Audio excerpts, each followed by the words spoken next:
We begin today the Gemara on Daf Zayin Amud Beis, 7, 8, 9 lines up from the bottom of the Yamud, where it says Rabbi Yehuda Nesiya. The Gemara continues here the discussion that we had about the obligation of people living in a city to participate, to build a wall around the city. Rabbi Yehuda Nesiya Ramed Shura ad Rabbanon. Rabbi Yehuda Nesiya placed the obligation of building a wall around the city even on the Rabbanon, on the Chachamim of the city. So Amar Reish Lakish said about this, Rabbanon loy tzrichi nitirusa. The Rabbanon, the Chachamim, they don't need the wall to be guarded by this. Tichsiv, because there's a pasuk that says, Espere mechoil yirbiun. I count them, and the Chachamim are even more than the sand by the sea. And this pasuk is referring to Chachamim, to tzaddikim. As Taisus here brings, that the pasuk before, it says, Mayakru reyecha, it's referring to tzaddikim. So the question is, how do we understand this pasuk? Leman. For who are we saying that they're more than the sand? Is the pasuk saying that the tzaddikim are more than sand? That can't be, because hashta kulu Yisrael ksibu, regarding all of Klal Yisrael, the pasuk says that there are as many, as plenty as the sand that is by the sea. Tzaddikim atzmam, so only the tzaddikim michal yirbun, they're even more than the sand. So what does the pasuk mean? Rather, what the pasuk is saying is, Esperem l'maseim shel tzaddikim, I count the good deeds of the tzaddikim, mechal yirbun, and it's more than the sand. Now, what is this pasuk saying? Why are we comparing it to the sand? The kavachaymer, now we say the following kavachaymer. Ma chayil shamuet, if when it comes to sand, which is less than the good deeds of the Talmidei Chachamim, megin alayam, it stops the water of the ocean to overflow onto the dry land. Masayim shel tzadikim, the actions of the tzadikim shemerubim that are more lekol shekain shemaginim alei, definitely protect them from anything bad to come upon them. So here we see that the tzadikim, the chachamim, are protected and they don't need any wall to protect them. When they came to Rabbi Yechanan Amalei, so he said to Reish Lakish, "My time why didn't you bring a proof for this that Chachamim don't need the wall from the following pasuk in Shir Hashirim? Ani chayma v'shadai kemigdalos, that I am a wall and my breast is like a tower." What does this mean? It's all a mashal for Torah and the Chachamim. Ani chayma zu Torah. The wall refers to Torah that is like a wall protecting Yidden, and v'shadai kemigdalos elu talmidei Chachamim. This refers to Talmidei Chachamim that their learning Torah for them is like a tower that you build in order to protect people that are living in the city. So they have the Torah that protects them. The reason Reish Lakish did not prove it from this pasuk is because he darshaned that pasuk different, like Rava darshaned it.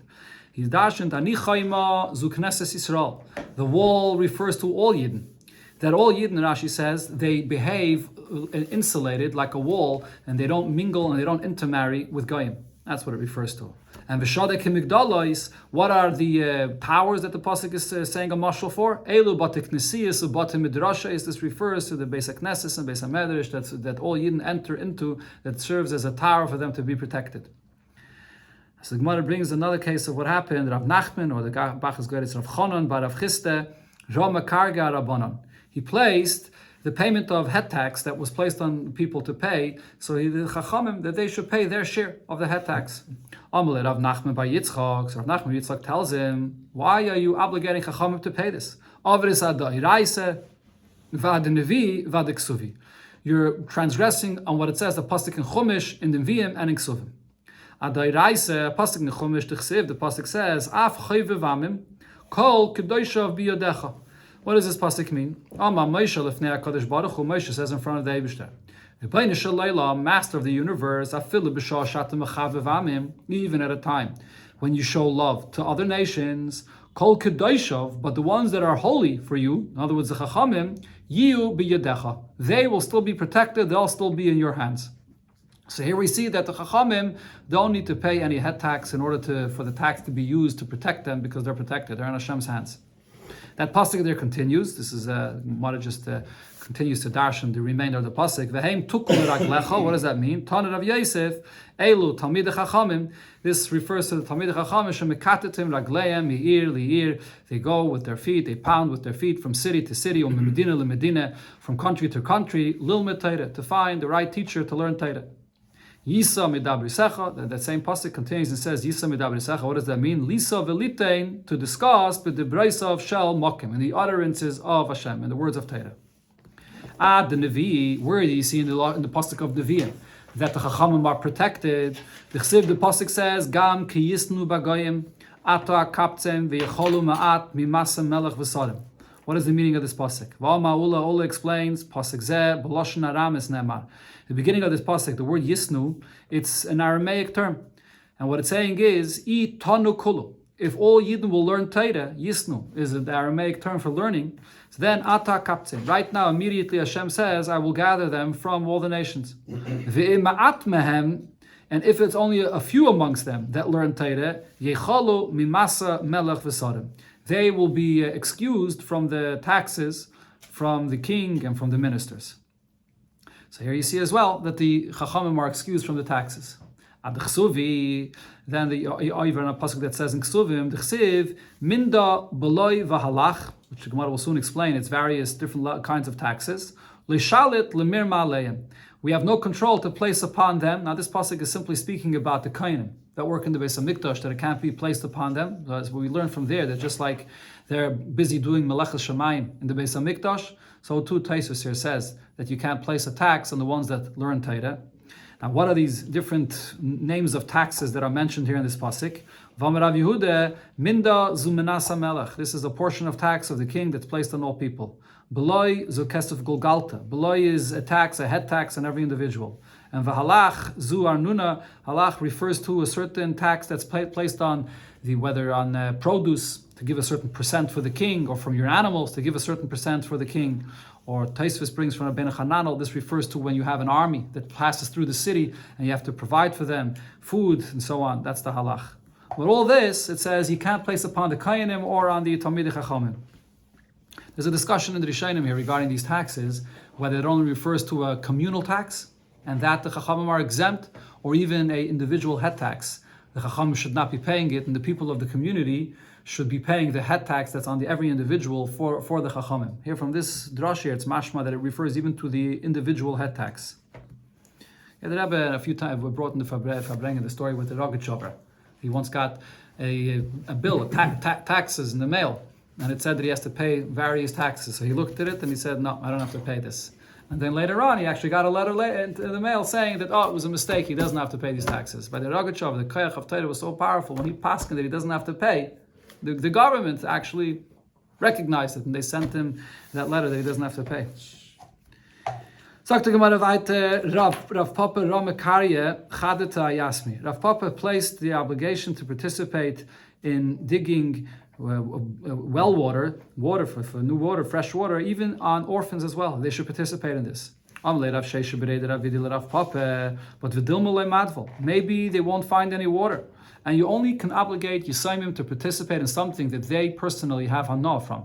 But to participate in communal matters, financially or in any way, if they have no hanah from it, you can't have them participate. So over here, if they're not going to find any water, so then Rashi says they're Yisayimim, they're Ketanim, they can't be Meichel for this, that we're making them work or we're making them participate, even when they ended up getting no benefit of this. Amalei, so Rav Papa explained, Mishkol Shekil Naminayu. I take from them the funds to participate. Midvul. If we find the water, then we find, and then they are having benefit from it. Ve'iloi, if we don't end up finding any water, I give them back the money that I took from them. Rav Yudah said, Gapa. Everybody has to participate in building the doors for the walls around the city, to close the city. Including the orphans. But the Rabbanan do not have to participate. As mentioned, they don't need any protection. Hakoil Lakarya Pasya, everybody has to participate to dig cisterns, to store water in it. Afilim Rabbanan, even the Rabbanan as well. They also need the water. Veloya Maran, this that we said that even the Chachamim have to participate to dig these cisterns, that's only Elo de Lenafki Ba'achluza. That's if it's not going out physically and digging for this. But if you're going out, if everybody's going out to dig, Rabbanan lav b'nei meifik ba'achluzanino. Chachamim are not people that should be going out with a shovel to dig, and then they're exempt from this. Rebbe Pasach Eitzris b'shnei b'tzeiris. In the time of Rebbe, there was a hunger, and Rebbe had a big storehouse of grain, of food, and he opened up his storage in the years of hunger. Omar, and Rebbe said as follows: Yikonsu, Bale Mikra, Bale Mishnah, Bale Gemara. Those that learn whether Chumash or Mishnayos or Gemara can enter and take from the food that I have here. Or Bale Halacha, those that learn Halacha, or Bale Agada, or those that learn Agada, like what we're doing right now. Aval Ame Haaretz Al Yikonsu. The ignoramuses, the Amaratzim should not enter, should not take any food from here. Dachak Rabbi Yonasan ben Amram, which as we'll see was not an Amaretz, so he pushed his way in, v'nichnas, he entered.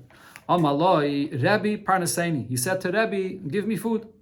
Amaloi, Rebbe didn't recognize who he was, and Rebbe says to him, Beni, my son, Karisa, did you learn Chumash? Amalei Lav, no. Shanisa, did you learn Mishnayos? Amalei Lav, no, I did not. So Rebbe says to him, Im came by Mea Farnasech, with what merit should I feed you? Amalei, so he says to Rebbe, Parnaseni, Kekela v'kairev.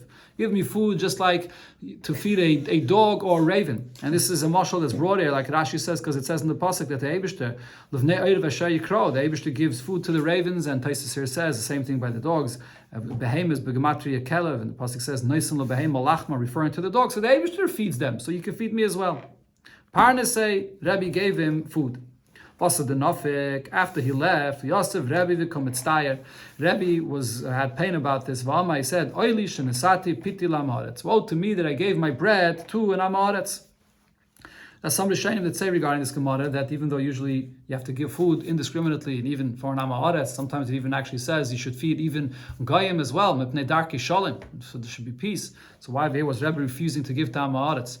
The answer is because he didn't have enough. He didn't have enough for everybody, so the one that had the priority is to give to the Talmidei Chachamim. Amalafon of Reb Shimon ben Rebbe, his son Reb Shimon says to his father, Shema Yonasan ben Amram Talmid Chahu. Maybe the one that you just gave food to was actually not an Amoritz. This is really a student of Yonasan ben Amram. He doesn't want to take any benefit from the honor of Torah, from the Torah that he learned, and therefore when you asked him whether he learned Chumash or Mishnayos, he said no. Batku, they looked into it, va'ashkech, and then they saw, this was Rav Yonasan ben Amram. So now it turned out that Rebbe did not give to an Amoritz. And this Gemara here, this is one of the sources that the Rambam brings, that a person that knows how to learn Torah and he can use his Torah as a position to make money, that people should support him, should not do that. Should not take from the Kavod of Torah. It's a famous shit of the Rambam that he says in Pirush HaMishnayos and Pirkei Yavis, the Rambam in Sefer Hayad, Barichas Gedaila, that even a person that's Talmud Chacham should work for a living and not take money from anybody. That's that the Rambam proves from here. But other Rishonim disagree with the Rambam. Most Rishonim say that this was Lefnim Meshuras Adin, but B'derech Klal, a Talmud Chacham is allowed to take support from the community. Now the Gemara that is continues and says what happened here in the story. So now after this, Omar Rebbe said, Yikonsu akal, let everybody enter and get fed here. Rebbe l'taimei, now Rebbe is following his reasoning. Why? Because Rebbe said, the Omar Rebbe, Ein puronis bal ha'olam ela b'shvil ami yoretz. Any punishment that comes to the world is only because of the Amaratzim. So therefore this Amaratzim, he didn't have enough. As I mentioned before, somebody Shainim say he didn't have enough food, so he didn't want to give to the Amaratzim. And here the Gemara brings another story that happened that proves that whatever decree comes upon a community, it's only because of Amaratzim. Kahud mei klila. There was a case where there was a decree of a tax for a crown that they wanted to make for the king, the Shadu at Tveria, that they put upon the people that were living in Tveria. Also, like the Rebbe, they told Rebbe, the people of the city told Rebbe, let all the Chachamim also participate in paying for this tax, for this crown. Amalahu, Rebbe said, no, the Chachamim do not have to participate in paying for this crown tax. Amrulei arukinam. If so, we're going to run away from the city. We all the people in the city are going to pay, and the Talmidei Chacham are not going to pay. Amalei, so Rebbe said to them, Aruku, no problem, run away. Arku palgeyan. So half of the people of the city fled from the city. What happened after half of the people fled? Dalyu palga. Half of this crown tax was removed, was waived. Now, Asahanu Palga, half of the people that were still left in the city came, Kamei de Rebbe, they came to Rebbe, Amalei, and they still were required, they were still demanding, Leisur Abanam Ba'adon, let the Chachamim participate with us in the remainder of the crown tax. Amaluhulai. So Rebbe says, no, they don't have to participate. So they said, Arakina, we're gonna run away from the city. Aruku. So the remainder of the people of the city, they ran away. Arku kulu pash ahu kaivis. So arku kulu, that is, they all ran away, but pash ahu kaivis. There was just one launderer that remained in the city. So what happened then? Shadyu akayvis. Whatever was there from the tax from this crown, that it was all placed upon this launderer. And the king said that it's him. He's the one that has to pay for this tax. That's it. Arak kayvis. Then this launderer saw it's all being placed upon him, and then he ran away. Pakaklila. Now this entire tax for this crown was cancelled. So you see from here, Omar Rabbi. So Rabbi said, Reisem. So you see, She'em Puranas Bala Olam Ela B'Shvalam Yaretz, that this whole decree, this whole punishment upon the people of the city was only because of the Amaratzim. And as soon as they all left from the city, it was just Chachamim that was left. There was no more. The tax was cancelled. Going back to the Mishnah said regarding a person that lives in a city, how long does he have to be in the city in order to be obligated to participate to build a wall around the city? The Mishnah says that if you live in the city for 12 months, you have to participate. I'll ask you a contradiction from a Mishnah or a Braisa that it says by Irani Dachas. If you have a caravan of people with donkeys or with camels, and they're going from one location to another, and they passed through the city, and they were overnight here in the city. And they got persuaded together with the people of the city to serve Avodah Zarah. So now, this city, if it turns into an Irani Dachas, what's the halach of Irani Dachas? All the people of the city have to be killed by the sword, and all their money has to be gathered into the center of the city and be burnt. But a person that serves Avodah Zarah as an individual, his money doesn't have to be burnt, and his einish is not sayif, not with sword, but rather skila. So now, what's the halacha of these people that were just passing through the city? So heim beskila, so they are not considered to be like part of the city, but they served Avodah Zarah. So the einish that they get is skila, and their money is saved. If these people passing through the city were there for 30 days, then 30 days are like part of the city. They get the misa with a sword, and their money is going to be destroyed together with the city, because 30 days you become a taishav, you're a resident in the city. In our Mishnah it said that only after 12 months are you a resident in the city, that you have to participate with building the wall. Rava answers, there's no contradiction. In our Mishnah, it's talking about a person being a real member of the city, and that's only after 12 months. Here, regarding Irani Dachas, as long as you're a resident in the city, that's after 30 days. Okay, the Tanya, as we clearly see in a Braisa, that makes this distinction.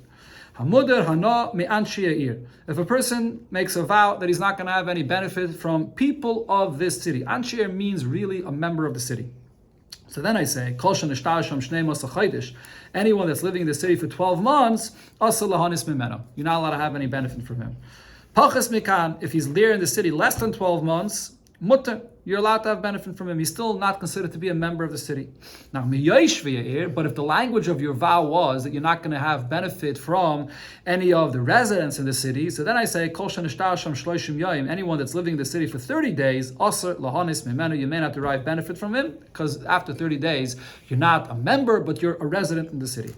Less than 30 days, you're allowed to have an offer from him.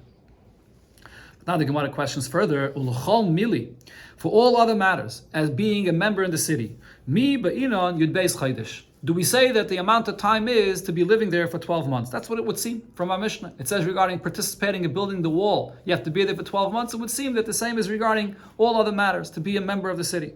But Vatanya, we learned in the Braisa that it makes a distinction that there's a lot of different time periods of how long you're in a city to be a member in the city. And it depends for what. So the Braisa said, Shloishim Yoim, if you're living in the city for 30 days, L'tamchoy. That's the length of time that you should be participating in the tamchoy, which is the food platter that you collect for poor people. The Gemara is soon going to spell out all the details about this. Shloisha Chadoshim, if you're there for 3 months, L'kupa.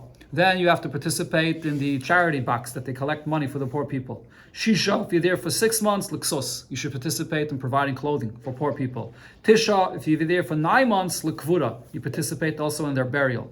Shnei masar, if you're there for 12 months, l'pasei, then you should be participating in building the wall around the city. So here you see, it's not necessarily 12 months. It depends for different things, it's different times. So the Gemara says it's true. When it says in our Mishnah 12 months, that's l'pasiya irtnan. It's taka only for, as it says here in this Braisa, only for the wall around the city.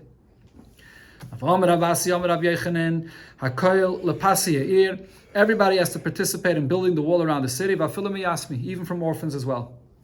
Aval, as I've said before already, Rabbanon, the Chachamim of the city, loy, they don't have to participate. The Rabbanon, loy, tzrichin itirusa. The Chachamim don't need any additional protection. The Torah they learn protects them. Rav Papa says, L'shura, for the wall around the city, or L'parsha, which is a horse rider that goes around the city to protect, or L'tarzina, an armed man that's there to protect the city. Afila miyasmi, even from Yisayimim you collect. But the Rabbanon do not need to participate in this. They don't need this extra guarding. Klala de milse. The rule here is as follows. Kol milse, the islu hana mine, regarding collecting funds even from Yisayimim to participate what's going on in the city.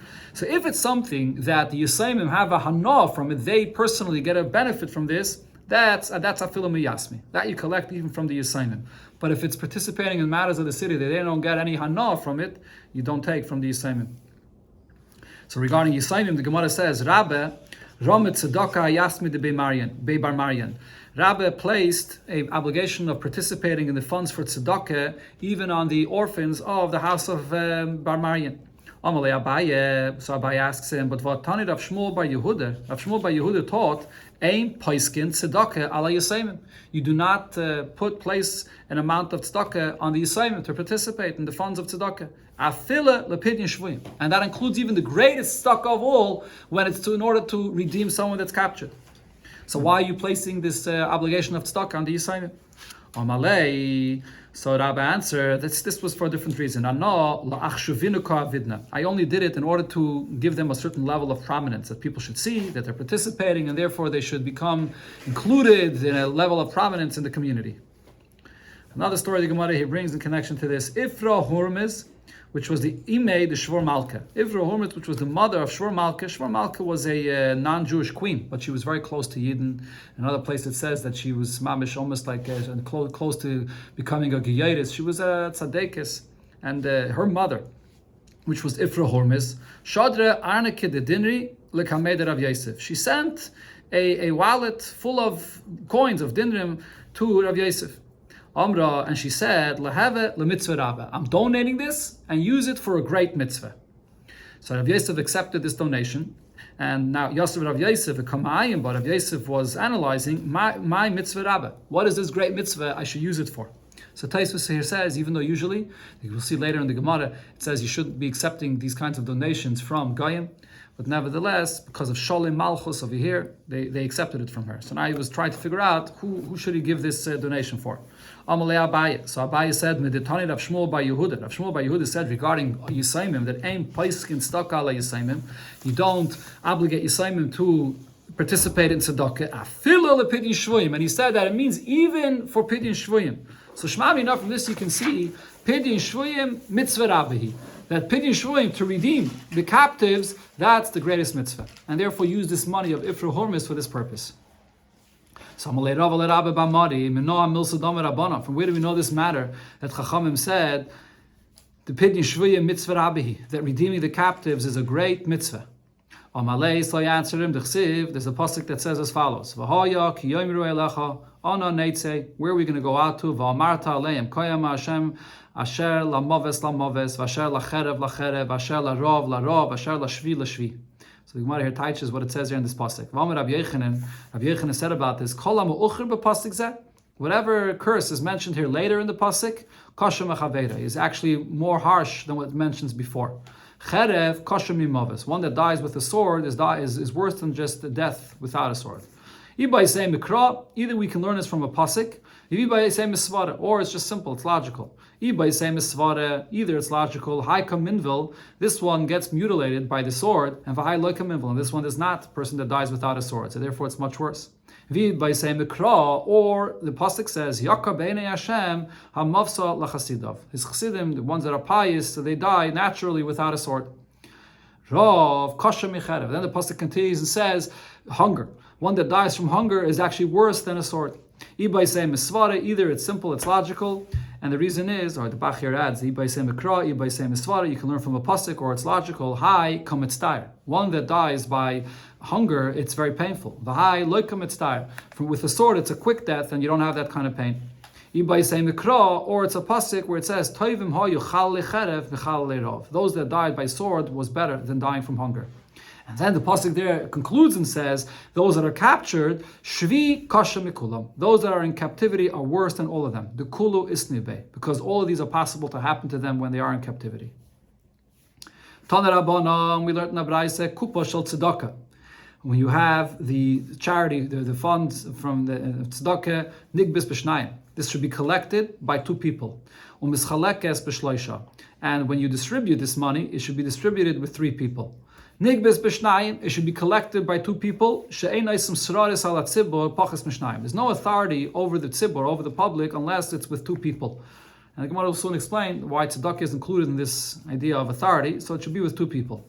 And it should be distributed with three people. Just like the halacha is always regarding dinei mamanis, that you always have a bezdin of three that paskin the halachas of money matters. So here as well, when you have to see who should be getting to tzedakah funds, who should not be, it should be at least with three people. Tamchoi, the funds of the tamchoi, which is the food platter that you collect for poor people that's distributed daily, Nigvis b'shloisha, that should be collected by three people, u'mischalekas b'shloisha, and then it's also distributed by three people. And the reason why you collect it with three people is because shegvuya v'chaluka shavim, because you collect the funds for this every day and you distribute it immediately. So in order to be able to distribute it right away, so you should have a third person there together when you collect to be able to give it out. Tamchoi is b'chol yom. Oh, so here the Braisa spells out, tamchoi is what you collect the funds for a food platter to give out daily. Kupa, then the funds of kupa, which is a box of tzedakah, that's kept for me'erev Shabbos le'erev Shabbos. That's on a weekly basis. It's given out food from erev Shabbos to erev Shabbos. Tamchoi is laniya eilam, the food platter that you give even for any poor people that are from the world that are here in the city. Kupa is laniya ayir. Kupa is the funds for the poor people specifically of this city. Now, the people of the city are allowed to change the funds. If there's extra in the kupa, they can exchange that for the tamchoi or tamchoi kupa, and they can also change and use the funds for whatever else would be needed in the city. People of a city are allowed to make a special condition regarding certain measurements that are used, let's say the measurement of a sa'ah, to change that measurement of what is considered to be a sa'ah, or valasha'arim, on prices for produce or wine or whatever it is. They can set a certain price that everyone has to stick to, and also valschar poyalim, they can set a certain the wages for workers, what it should be, and also ulahasiya al kitzasam, and to give penalties to someone that doesn't follow certain laws and order of the way it is in the city, even beyond what it says in the Torah, to give punishment for someone that doesn't follow. This is the Braisa. The Gemara says, "Oh mamar." So the master said in this Braisa, "Ein oisen sroris alat zibur pachais mishnayim." You don't place authority over people if it's not with two people that are in charge. Immediately, what's the source of this? The pasuk says when they collected the funds for the Mishkan, v'heim yikchu ezazav. That they, plural term, it says that they took the donations of the gold and so on. So Gemara here is medayik those shraris hudulayavdi. You can't appoint authority over people if it's not two people. However, to keep the money in someone's possession for the people of the city, you can trust one person. So this is a proof of what Rab Chanina said. So he said that Meiser, there's once a story that Umina Rebbe Shnei Achen ala Kupa, Rebbe appointed two brothers to hold the funds of the Kupa. So they weren't the ones that were collecting the money. They were the ones that were just gizbarim. They were just guarding this money. And even though two brothers are considered to be like one person, but he appointed them on the tzedakah.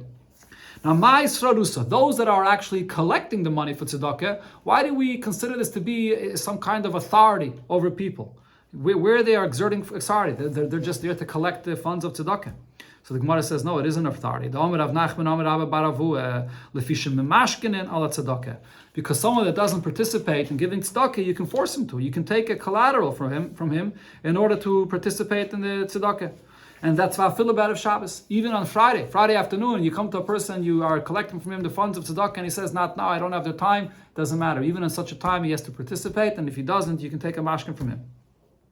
So the Gemara asks on this, but Aini, is this true? There's the pasuk that says, I'll call loichtzav. I will punish anyone that oppresses my children, that takes from them things that the money that forces them to give tzedakah. Rabbi Yitzchak bar Shmuel bar Marta mishmei the Rebbe, the Rav, that is that this means afile gabay tzedakah. Even a gabay that comes to collect tzedakah should not pressure people to give tzedakah. So how can we say that we're memashken, that we take a collateral for someone that doesn't participate in the funds of tzedakah? Answers the Gemara, lo kasha. It's not a contradiction. Ha the omid. If a person is rich and he's still not giving, so from him we force him to give.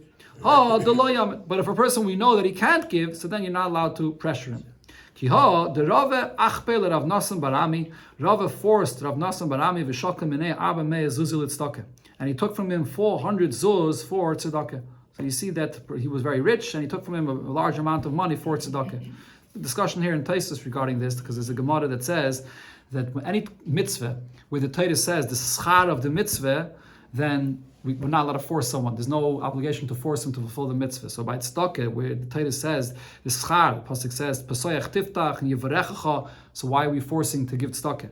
So one of the first pshat Taisus says is that over here, really it means forcing with words. Even though the Gemara says memashkenen, but he says the ikar is the forcing with words. Okay, let's continue. The Gemara says now regarding the greatness of giving tzedakah. The pasuk says va'maskilim yazhiru k'zayir arakiya v'gaymer. The wise ones, they shine like the shine of the sky. Zed dayon shadon dinamis lamitai. This is a judge that paskins justly, properly, 100% right. And then the pasuk continues, and those that give tzedakah for the rabbim, so they're like stars that shine forever. That is. So who is this? Elu gaboy tzedakah. This refers to the gaboyim that collect money for tzedakah. In a brayso we learned a different way of interpreting this pasuk. This includes the judge that paskins properly, and also the gabay tzedakah, and the gabay tzedakah as well. And then when it says Matzdiki Arabim Kekaychavim La'ad, and those that are Matzdiki Arabim that are like the stars forever, Elu Melamde Tinoikis. Those are the teachers of the children. They're the ones that are Matzdiki Arabim. They put the children in the right pathway. Kagoy Mai Man, who is considered to be a real teacher that cares about his students. What's the real level of a teacher? Amarav. So Rav said Kagoy Rav Shmuel Bashilas. Rav Shmuel Bashilas, Shilas was actually the name of his mother. He had a very great mother. That's why he went by the name of his mother. The Rav Ashkeche le Rav Shmuel Bashilas Davakoi Beginsa. Rav Shmuel Bashilas, so he was a teacher of children. And Rav met him in a garden. Amalei, so Rav asks him, Shavakti lehem nusach. Did you leave your trust? The children were placed in your trust. What are you doing here in the garden? Amalei, so Rav Shmuel Bashilas says to Rav, Hatleisa shonin do echazili.